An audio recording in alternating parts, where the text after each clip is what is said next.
하나님의 말씀을 보겠습니다. 구약 성경입니다. 사무엘상 말씀입니다. 사무엘상 7장입니다. 418페이지에 있습니다.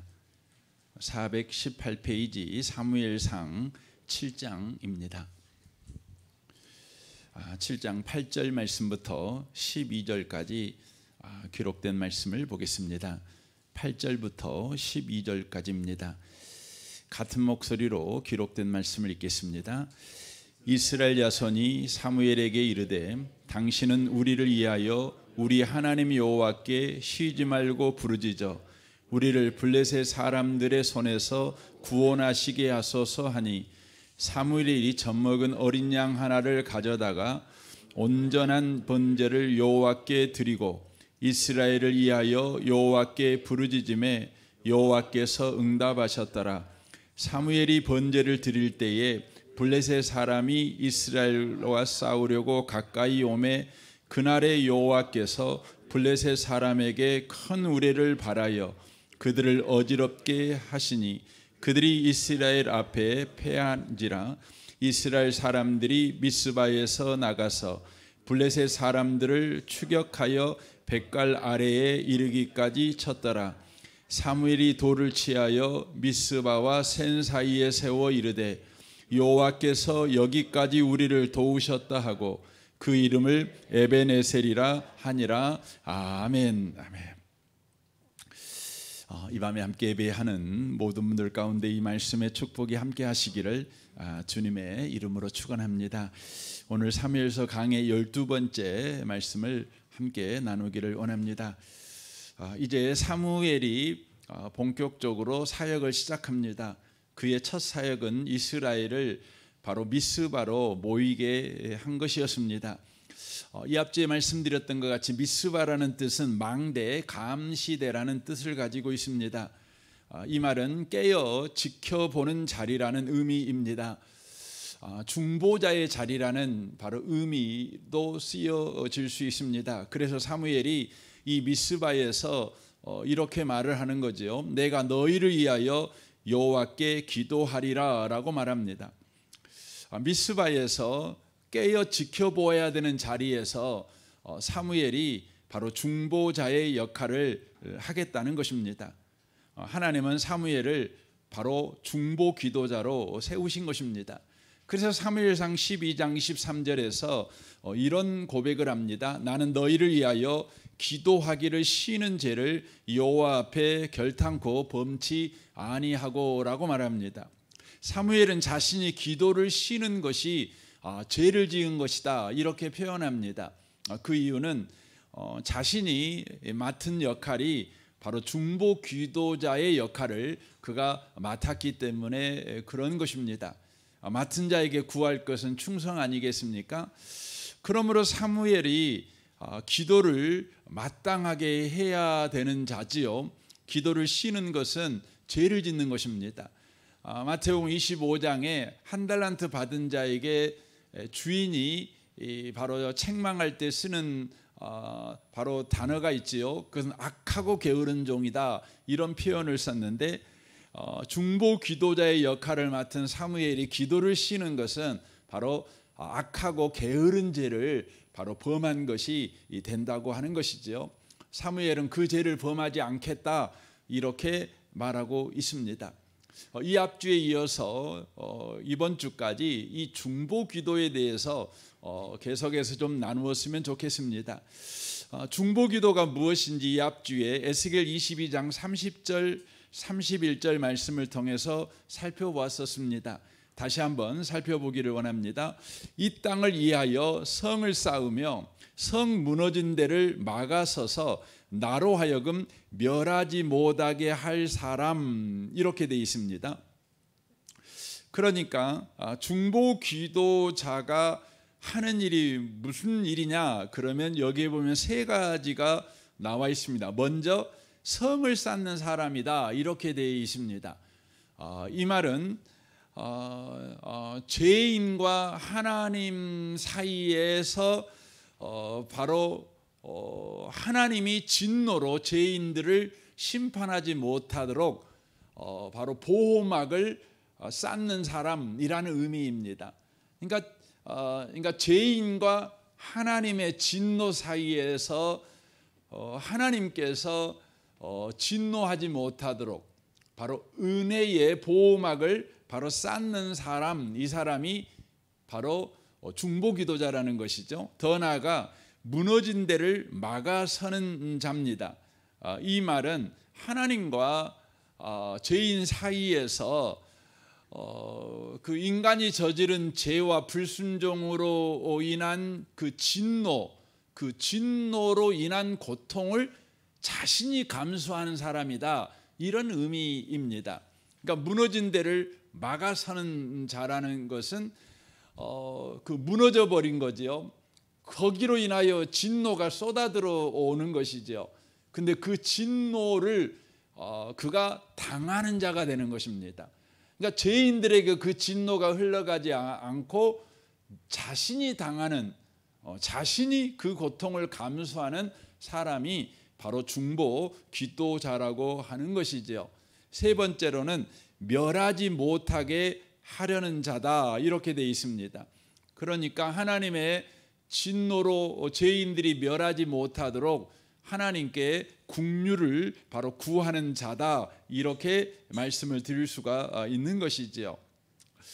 이걸 정리해서 말씀드리면 중보기도자는 죄인과 하나님 사이에서 바로 진노를 그가 친히 당하며 긍휼을 구하여 바로 하나님의 진노를 막아서는 자, 이렇게 바로 말씀을 드릴 수가 있는 것입니다. 그러니까 사무엘이 지금 그런 역할을 하기 위해서 그가 중보기도자로 서는 것이죠. 그러나 문제가 있죠. 사무엘은 이 중보기도자의 사역을 온전히 감당할 수 있는 사람이 못 됩니다. 왜냐하면 그도 죄인이기 때문에 그렇습니다. 그러니까 죄인과 하나님 사이에 하나님의 진노를 가로막으려면 여러분, 죄인은 안 되는 거죠. 그 자신도 하나님의 진노 아래 있으면서 하나님의 진노를 죄인에게 흘러가는 걸 막겠다 한다면 그것은 자격 미달이지요. 그러므로 사무엘은 진정한 중보 기도자가 될 수가 없습니다. 그가 진정한 중보 기도자가 되려면 바로 참된 중보 기도자를 의지해야만 그가 중보 기도자의 삶을 살아갈 수 있는 것이죠. 그래서 오늘 9절 말씀에서 이렇게 하고 있습니다. 사무엘이 전 먹은 어린 양 하나를 가져다가 온전한 번제를 여호와 앞에 드리고 이스라엘을 위하여 여호와께 부르짖음에 여호와께서 응답하셨더라라고 되어 있습니다. 그러니까 사무엘이 중보 기도를 하니까 하나님께서 사무엘의 기도를 응답해 주셨는데, 사무엘의 기도가 한 가지를 통과한 기도였습니다. 한 가지를 의지한 기도였습니다. 그러므로 하나님께서 사무엘의 기도를 응답해 주셨죠. 무엇을 의지했습니까? 젖먹은 어린 양 하나를 가져다가 온전한 번제를 여호와께 드렸다는 것이죠. 그러니까 어린 양의 바로 대속, 어린 양의 대속을 의지해서 사무엘이 바로 중보 기도를 할 때에 하나님께서 그 기도를 응답하셨다, 이렇게 말씀을 하고 있다고 하는 것이지요. 여러분, 젖먹은 어린 양이 누구십니까? 바로 예수 그리스도시지요. 예수 그리스도가 바로 참된 중보자입니다. 그러니까 참된 중보자이신 예수 그리스도를 의지하여 바로 우리는 중보 사역을 할 수 있다는 것입니다. 그래서 디모데전서 2장 5절에 이렇게 말합니다. 하나님은 한 분이시요 하나님과 사람 사이에 중보자도 한 분이시니 곧 사람이신 그리스도 예수라라고 말하고 있습니다. 그러니까 하나님과 사람 사이의 중보자도 한 분이셔요. 유일하다는 것이죠.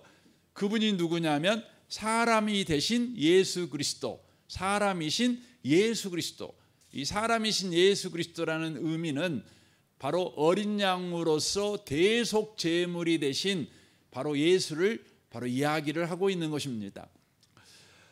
그분만이 하나님과 우리 사이의 유일한 중보자이시다, 이렇게 바로 말씀하고 있는 것이죠. 그래서 사무엘의 중보 기도는 바로 유일한 중보자이신 예수를 힘입어 그가 중보 사역을 하고 있는 것이지요. 우리의 중보 사역도 마찬가지입니다.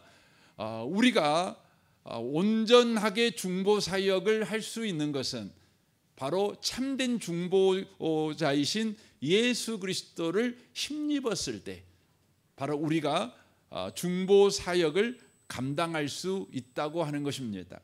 예수 그리스도는 바로 하나님과 사람 사이의 유일한 중보자이십니다. 그래서 로마서 5장 9절은 이렇게 말합니다. 그러므로 이제 우리가 그의 피로 말미암아 의롭다 하심을 받았으니 더욱 그로 말미암아 진노하심에서 구원을 받을 것이니 라고 되어 있습니다. 우리는 죄인이지요. 죄인에게 반드시 임하는 것은 하나님의 진노입니다. 왜냐하면 하나님은 공의의 하나님이시기 때문에 그렇습니다. 그러므로 죄인된 우리는 하나님의 진노 아래에 살아가는 인생입니다. 그러나 죄인된 우리와 하나님의 진노 사이에 중보자가 서 있게 되었습니다. 누구십니까?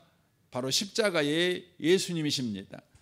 바로 십자가에 우리의 죄를 대신 짊어지고 피를 흘리신 예수 그리스도, 그분이 바로 서 있게 된 것입니다. 그리하여 그 예수께서 어떤 일을 하십니까? 이사야 53장 5절에 보면 그가 찔림은 우리의 허물 때문이요 그가 상함은 우리의 죄악 때문이라 그가 징계를 받음으로 우리는 평화를 누리고 그가 채찍에 맞음으로 우리는 나음을 받았도다. 그러니까 예수님께서 우리를 구원하시는 방식은 죄인된 우리를 향하여 손을 내밀어 우리를 구원하신 것이 아니라 하나님의 진노를 그가 다 받으신 거예요.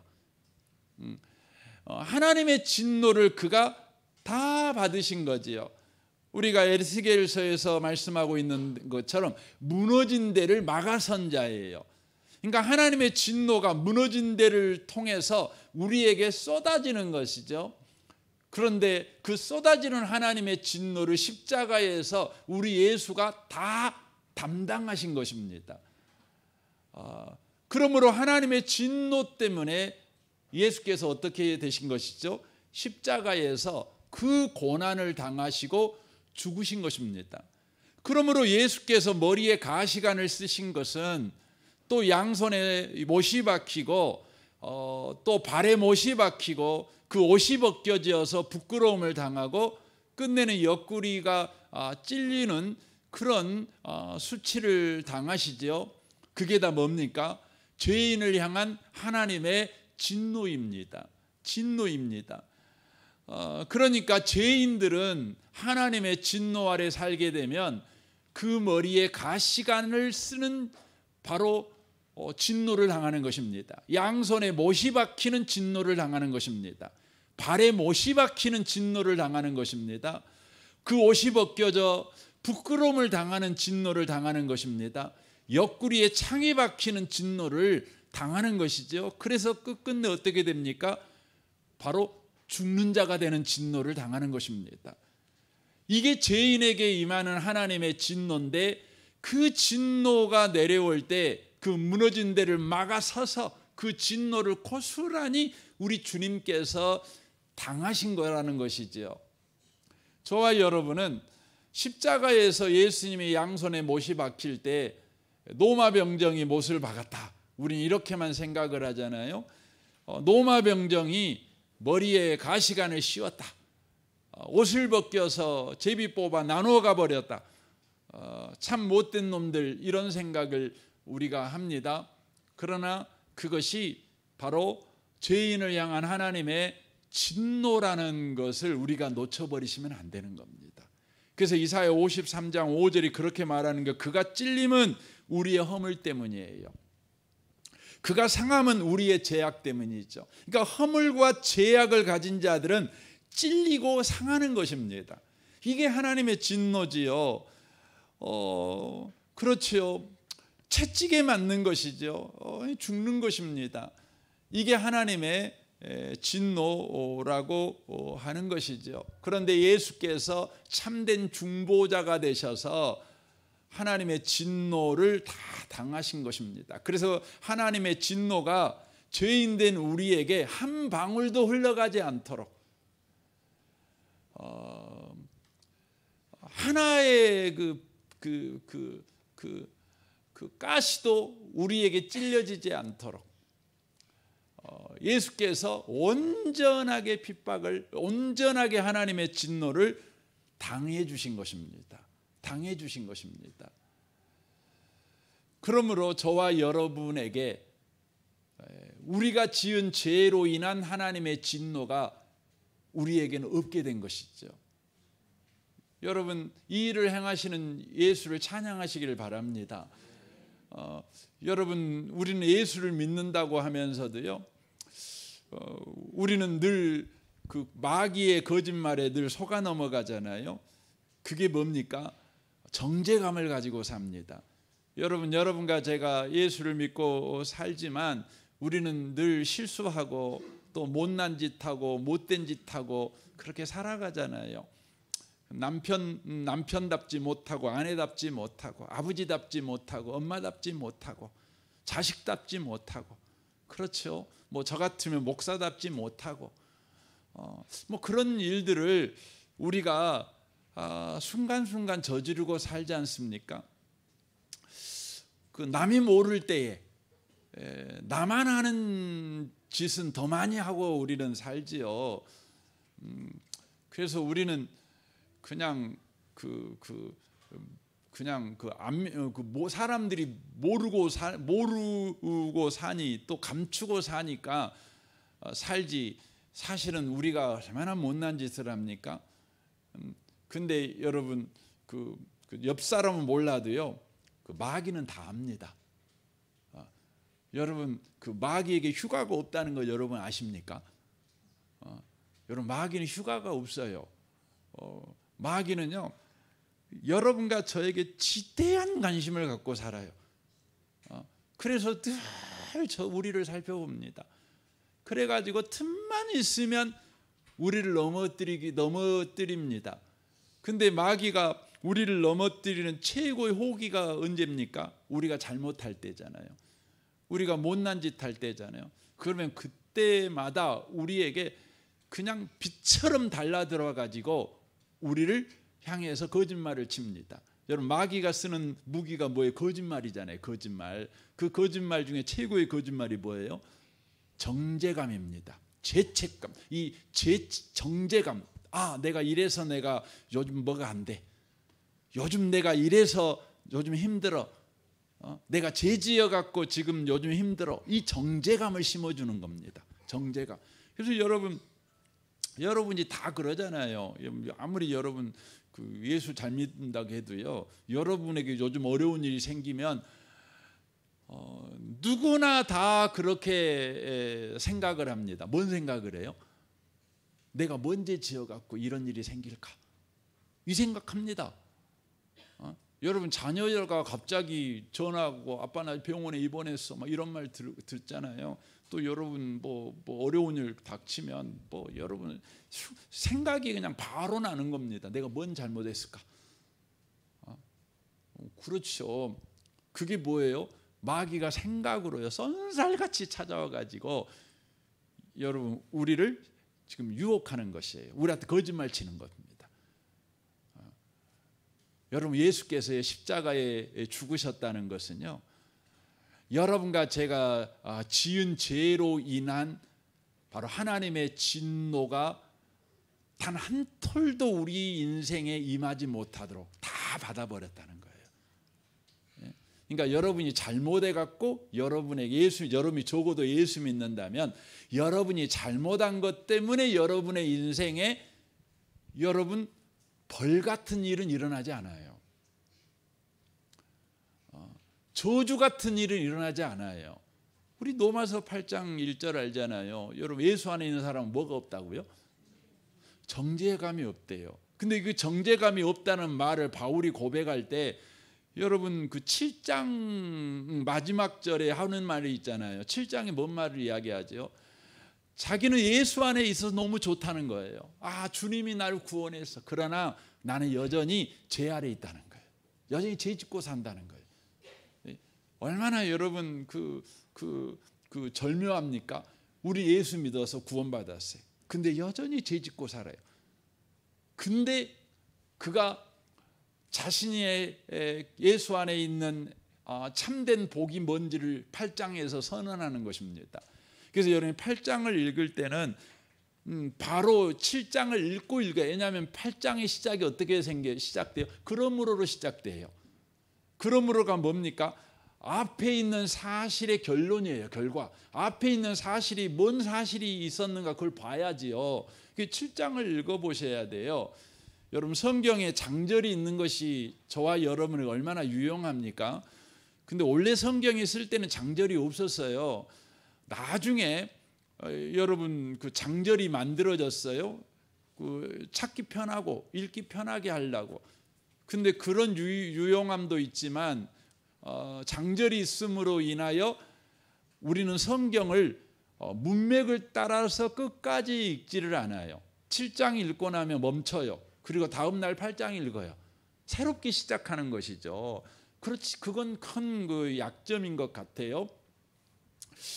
8장은 7장을 배경으로 8장이 써져 있는 것입니다.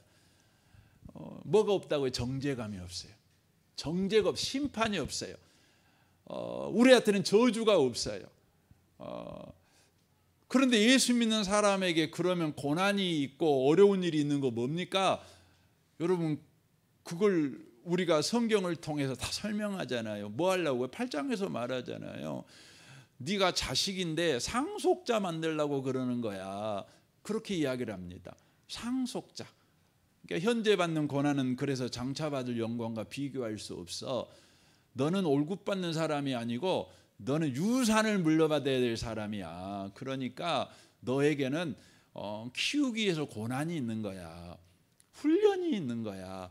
그렇게 말하는 것이죠. 그래서 여러분의 삶에 여러분이 원하지 않는 일이 일어나면 늘 말해야 돼요. 요즘 고난받고 있어. 이렇게 말하지 마세요. 뭐라고 말해야 되는지. 요즘 훈련받고 있어. 나 요즘 새로 대학교 입학했어. 이렇게 말하세요. 말하세요. 내가 조금 성적이 안 나온 과목을 요즘 재수강하고 있어. 그렇게 말하세요.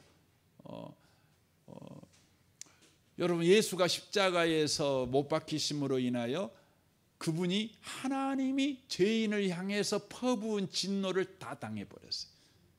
그래서 우리에게는 더 이상 저주가 없다는 거예요. 정죄가 바로 없다는 것이죠.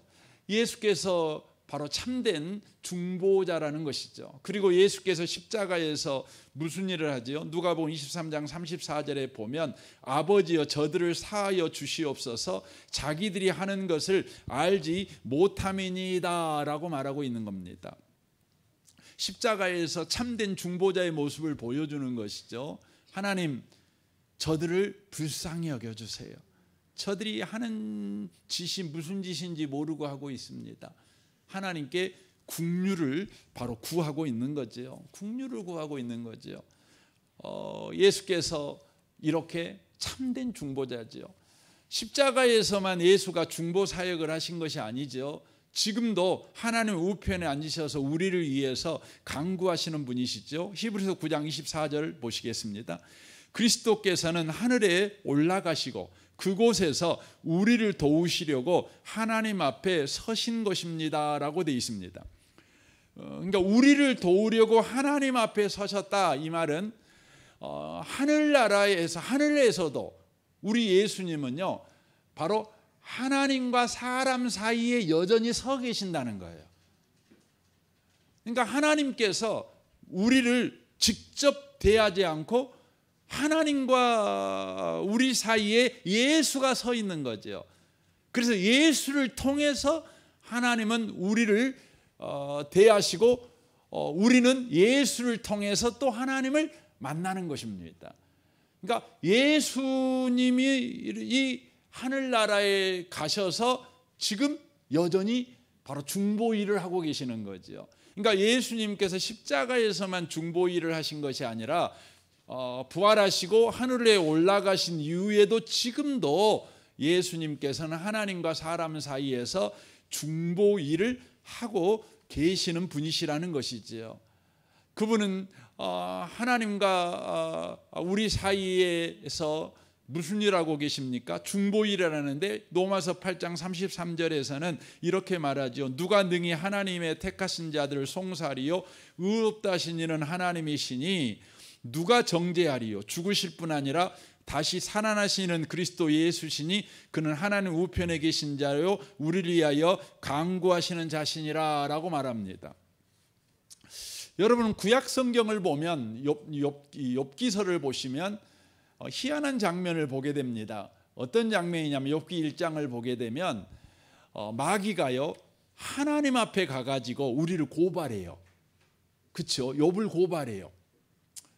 욥을 고발해요. 그래가지고 시작되는 것이 뭐지요?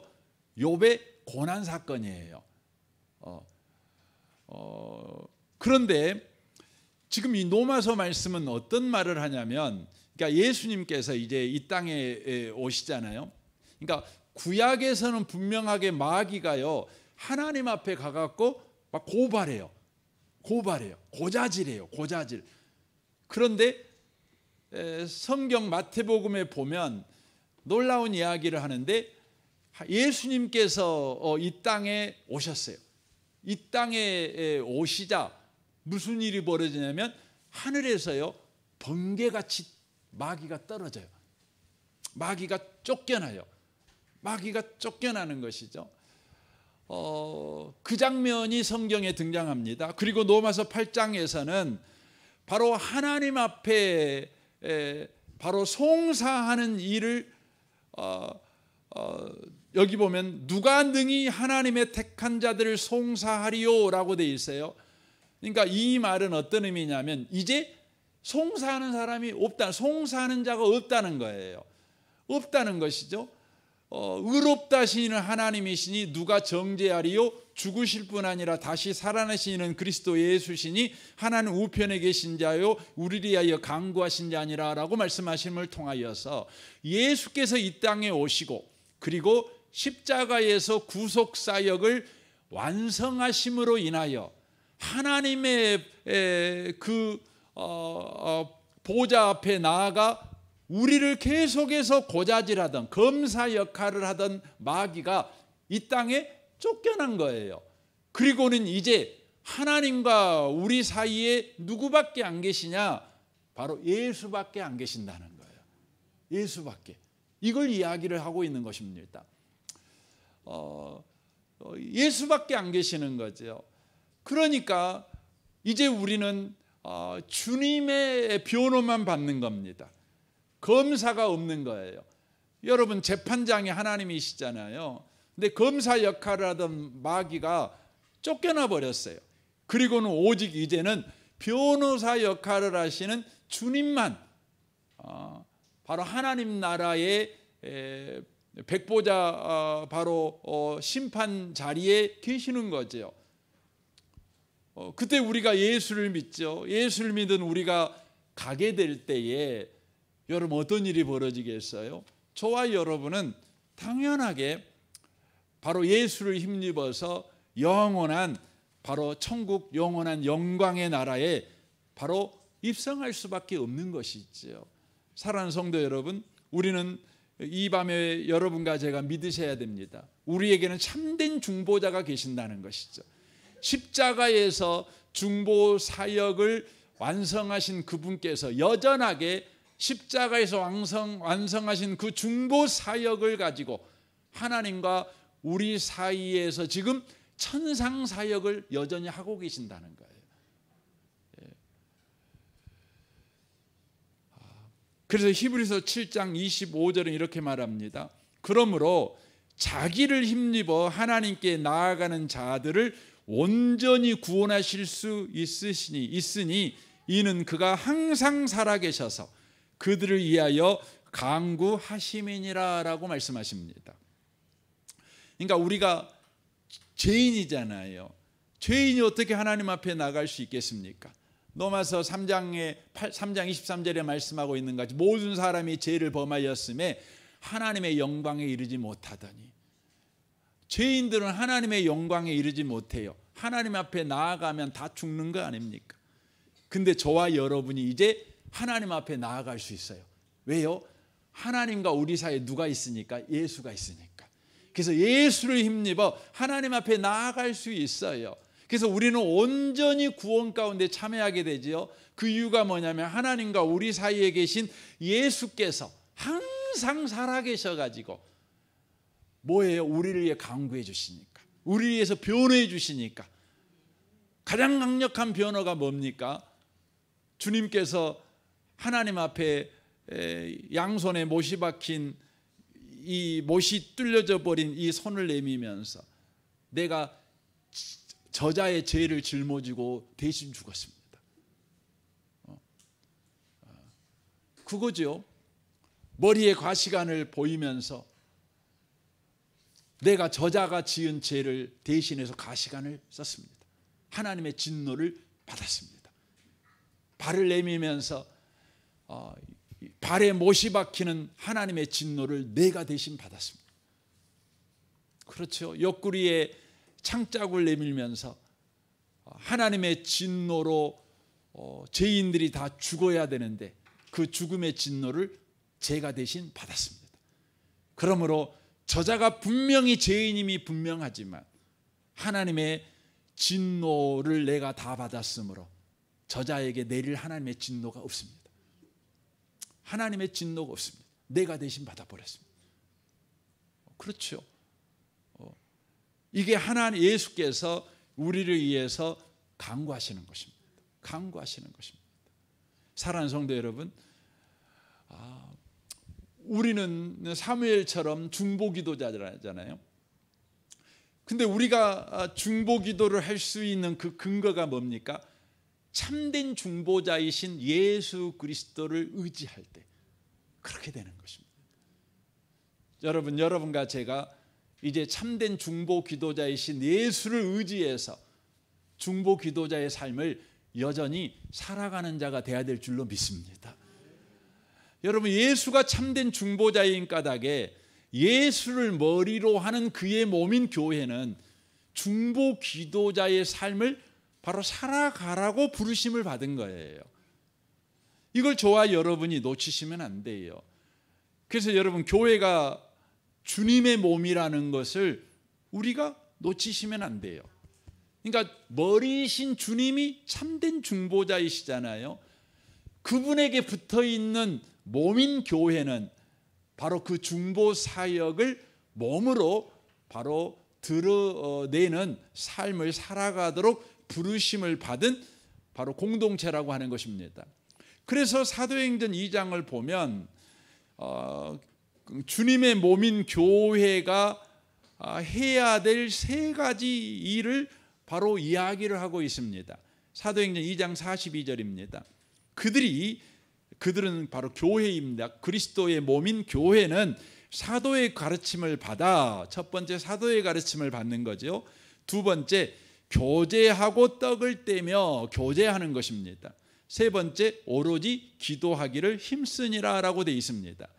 세 가지인데 사도의 가르침과 서로 교제하는 것, 서로 기도해 주는 것, 이게 중보기도 아닙니까? 그러니까 교회에게 있는 몸인 교회가 해야 될 세 가지 일인데 그게 뭐냐면 사도의 가르침을 받는 거죠. 오늘날로 말하면 하나님의 말씀을 계속해서 듣고 배우는 것을 하는 것이 여러분 교회예요. 그리고 그 말씀의 가르침을 따라서 뭐라고요? 서로 교제하는 거예요. 서로 교제하는 거죠. 어떤 분들은 주일날 예배당에 와서 예배만 드리고 가버려요. 그건 여러분 그 교회다움을 여러분과 제가 잃어버리는 행위라는 것을 놓치시면 안 돼요. 아무리 여러분 교제하다가 상처받고 교제하다가 여러분 마음에 많은 그 어려움이 생겼을지라도요, 말씀을 의지해서 교제하는 일 다시 하셔야 돼요. 그래서 여러분 우리 교회의 순모임은 그 말씀을 나누는 교제거든요. 중요합니다. 중요한 것입니다.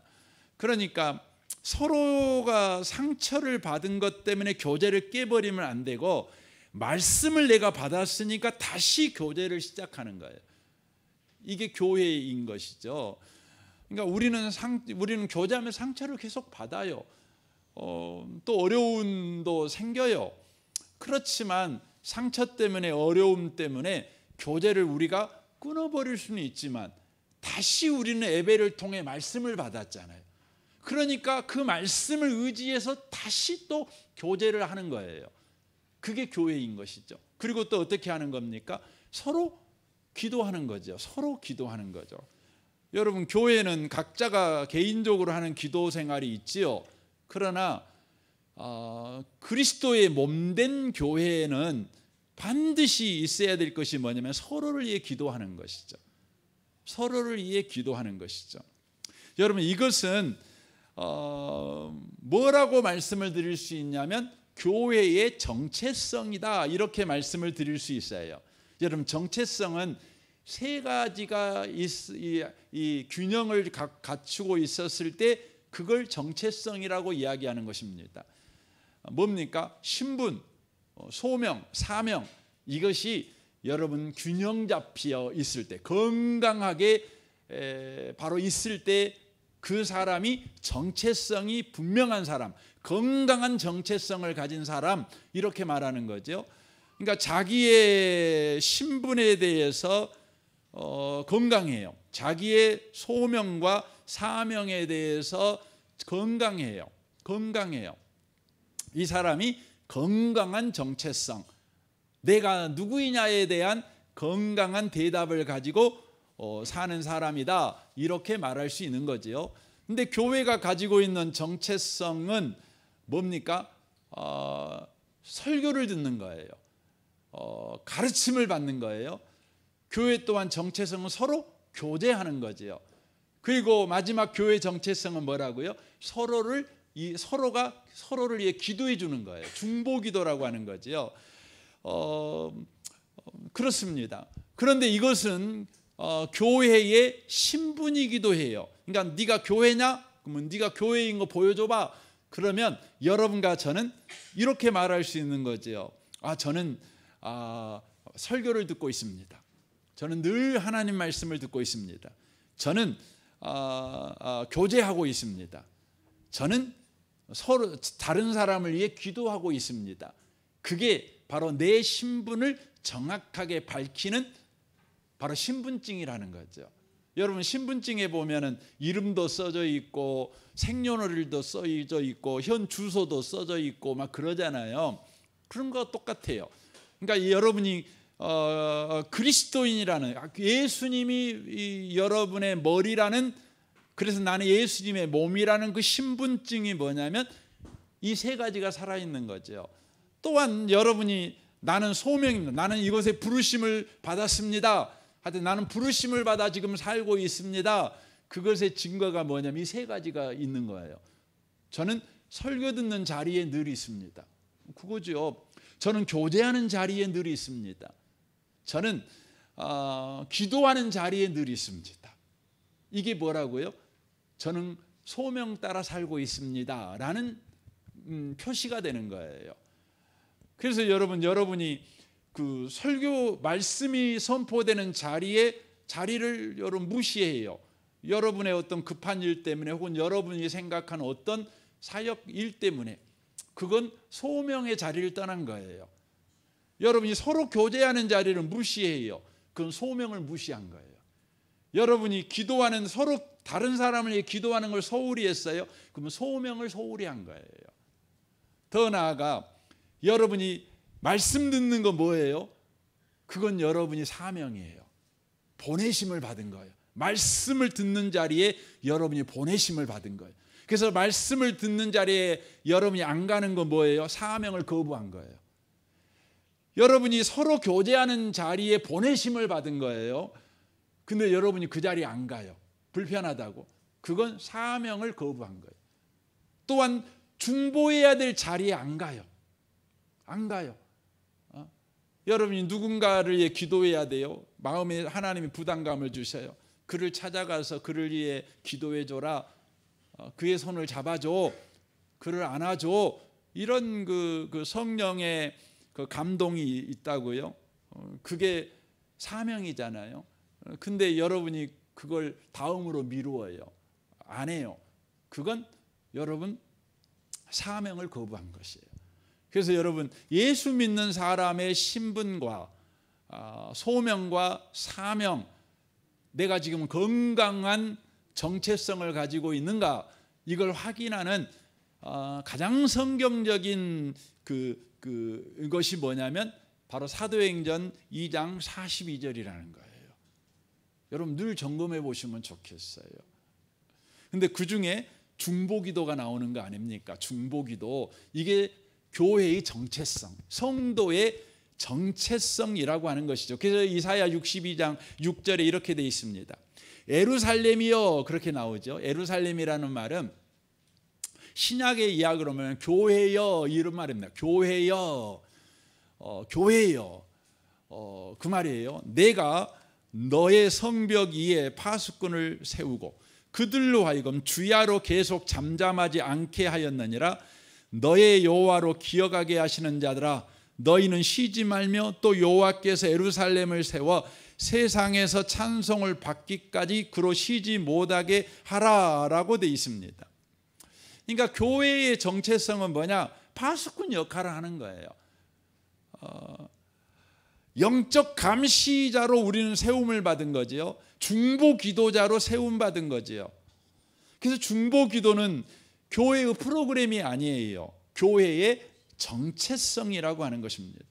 그래서 교회는 중보 기도를 어떻게 하냐면 본능처럼 해요. 본능처럼. 그러니까 교회를 건들면 여러분 건강한 교회는요 반드시 뭐예요? 본능처럼 중보 기도를 해요. 교회를 건들면.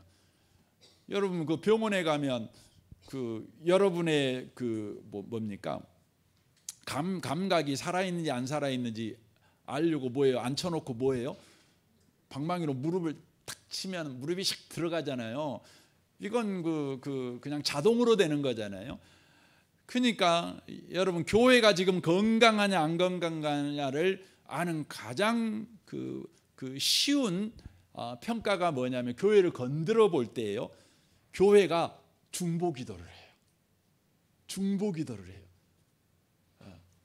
그러니까 교회를 건들면 그 성도님들 가운데 이제 반응이 이제 대체적으로 보면 뭐 여러 반응이 나올 수 있지만 이제 크게 보면 뭐 세 가지 정도로 반응이 나올 수 있잖아요. 하나는 교회에 문제가 생기면 그 문제에 지대한 관심을 가지고 그 문제를 퍼날리는 사람들이 있어요. 이렇게 퍼날리는 사람들. 예, 퍼날리죠. 퍼날릴 때 그냥 퍼 안 날리잖아요. 자기의 생각을 넣어서 퍼날려요. 열심히. 그러니까 사람 만나고 다니는 거예요. 사람 만나고. 예. 그러니까 밥 먹을 때도 밥 먹는 시간을 기다리는 것이 아니라 그걸 퍼날리는 그 기쁨, 퍼날리는 그 사명을 막 열심히 하는 사람이 있잖아요.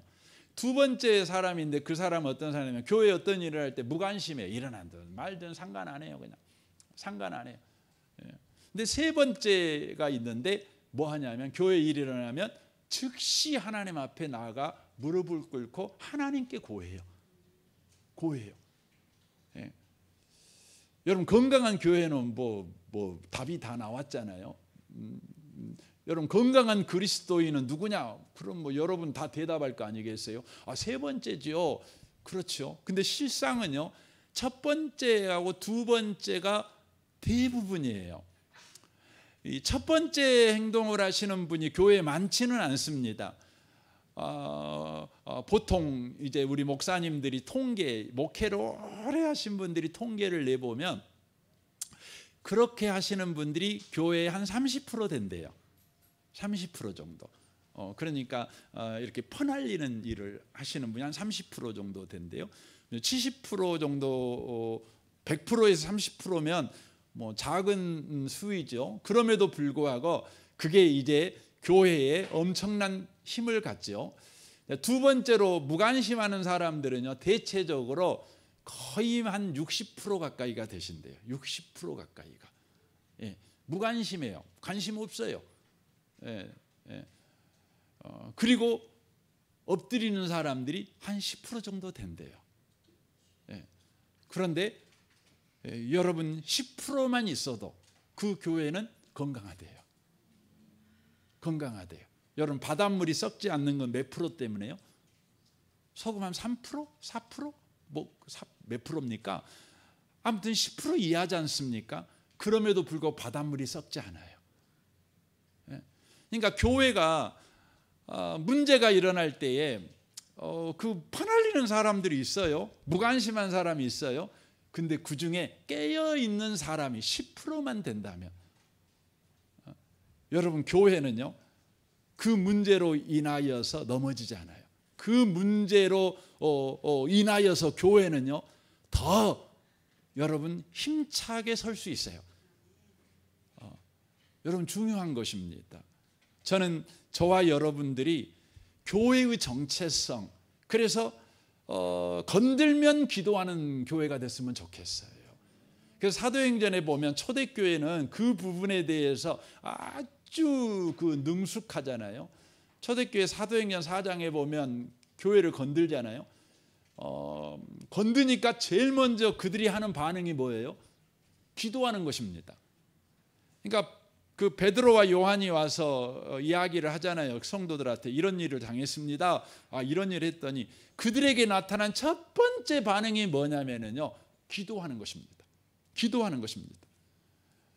여러분 건강한 교회의 위기 관리의 첫 번째 전략이 뭐냐? 건강한 교회는 기도하는 거예요. 위험한 교회는 뭐 하겠어요? 회의하는 겁니다. 더 위험한 교회는 어떤 교회예요? 수근수근하는 거죠. 수근수근하는 것입니다.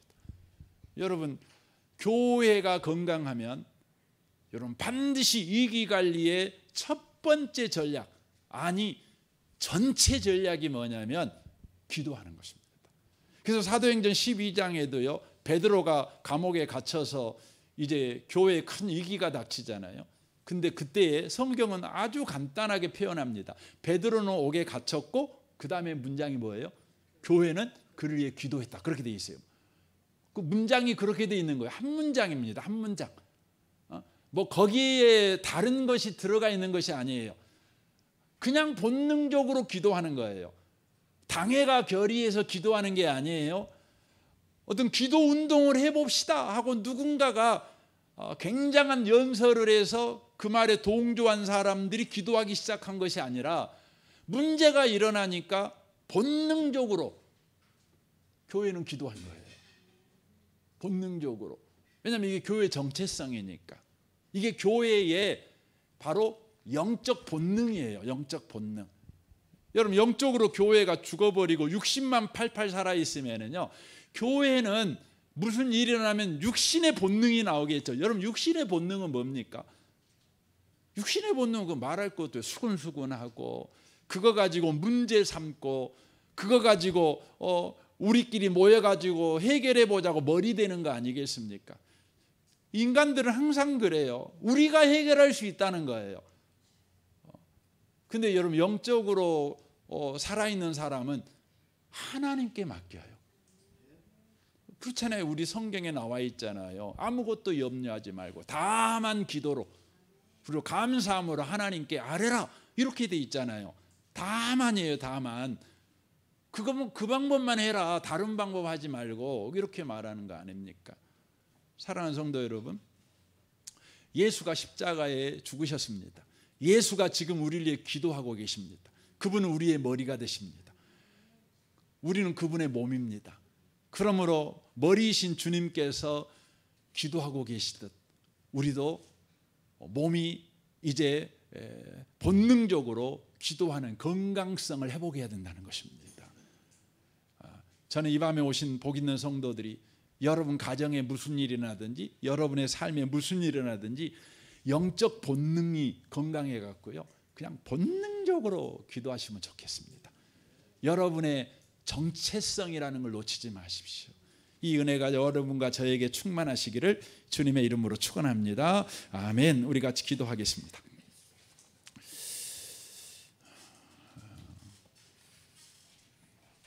오늘 말씀을 우리 생각하면서 주님,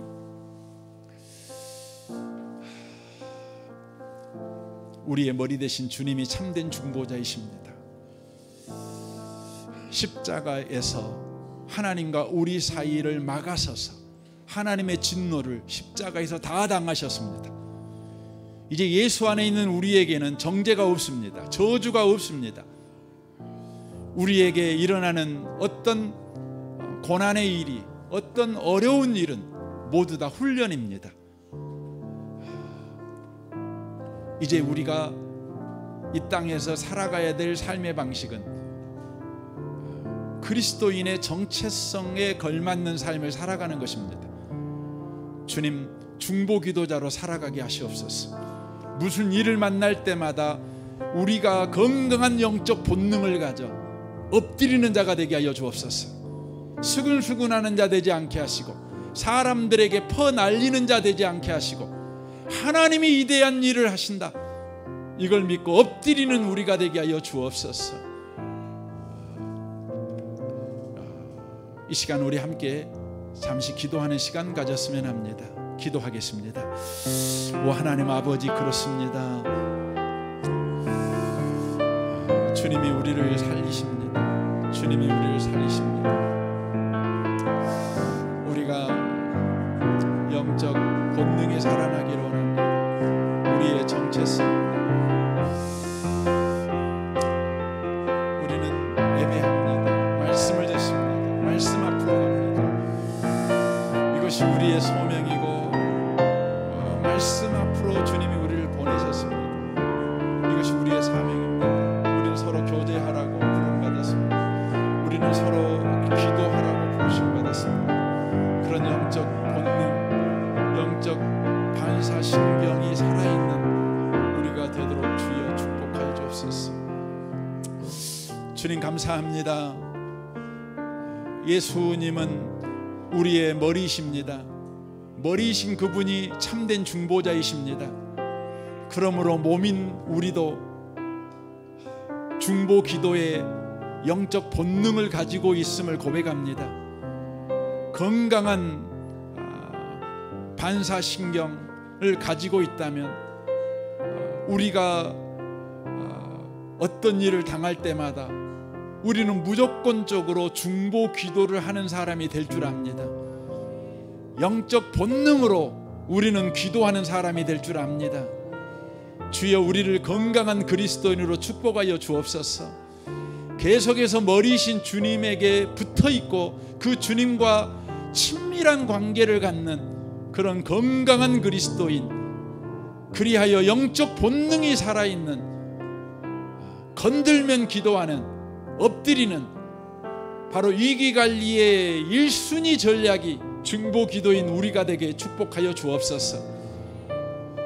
육적인 본능이 살아있어 수근수근하는 자 되지 않게 하시고 문제를 사람들과 나누고 퍼날리는 그런 미련한 자가 되지 않게 하여 주옵소서. 우리에게 일어나는 문제로 우리는 망하지 않습니다. 우리는 실패하지 않습니다. 우리는 더욱 성장하게 될 것입니다.